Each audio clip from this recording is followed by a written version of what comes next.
मैथिली दुल्हन इसके मनमोहक गीत जरूर सुने। यदि अच्छा लगा तो चैनल सब्सक्राइब जरूर करें।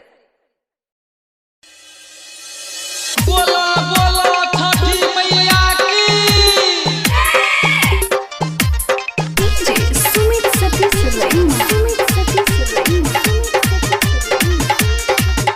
अभी आप सुन रहे हैं मदना से विराट म्यूजिक की शानदार प्रस्तुति। डीजे सत्यम मदना बाजार।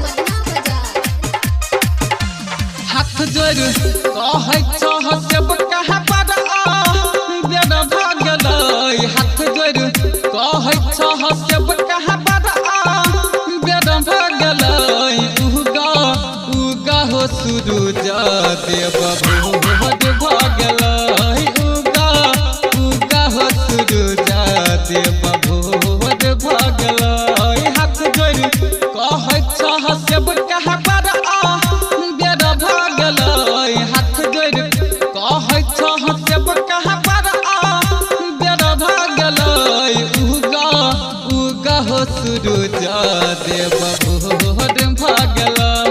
उगा उगा हो सूरज देव भोर भागलै। डीजे सत्यम मदना बाजार। बोला बोला छठी मैया की।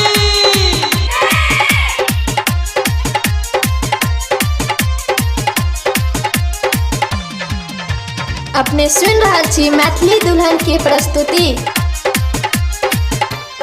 उगा उगा हो सूरज देव भोर भागलै। भोर भागलै। सब दिन उगहि छेला भोर भिनसर हो। आहि किया भेल गोसैया एहे ते अबेर हो। सब दिन उगहि छेला भोर भिनसर हो। आहि किया भेल गोसैया एहे ते अबेर हो। आस में खाड़ा सब से बका कहस बेर भागलै। आस में खाड़ा सब से बका कहस बेर भागलै। उगा उगा हो सूरज देव भोर भागलै।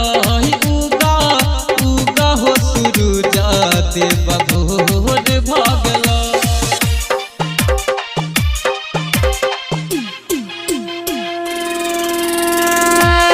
बोला बोला छठी मैया की।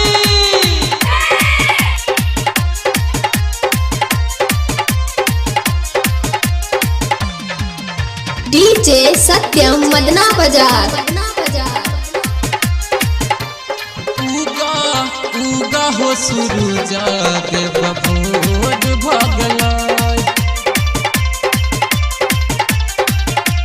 भोर भागलै। पहानी में खाड़ा हाथ लेके नारियल हो। थर थर काटे देहिया बहे गंगा जल हो। पहानी में खाड़ा हाथ लेके नारियल हो। थर थर काटे देहिया बहे गंगा जल हो। जो है कहलावा के पहता घाटे पर सोर भगलै। जो है कहलावा के पहता घाटे पर सोर भगलै। उगा उगा हो सूरज देव भोर भागलै।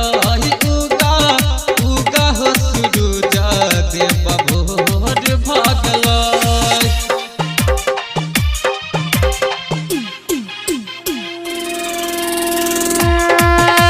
बोला बोला छठी मैया की।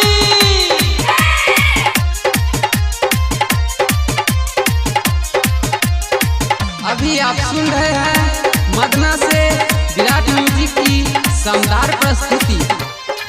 उगा उगा हो सूरज देव भोर भागलै। भोर भागलै। हैथा रहिया सुरमल रही तर राकेश हो पंकज शिवा गायक रंजन राजेश हो जो हैथा रहिया सुरमल रही तर राकेश हो पंकज शिवा गायक रंजन राजेश हो हाथ जोड़ी कहैथ कमलेश बरुआ जोड़ भ गेलै हाथ जोड़ी कहैथ कमलेश बरुआ जोड़ भ गेलै उगा हो सूरज देव भोर भ गेलै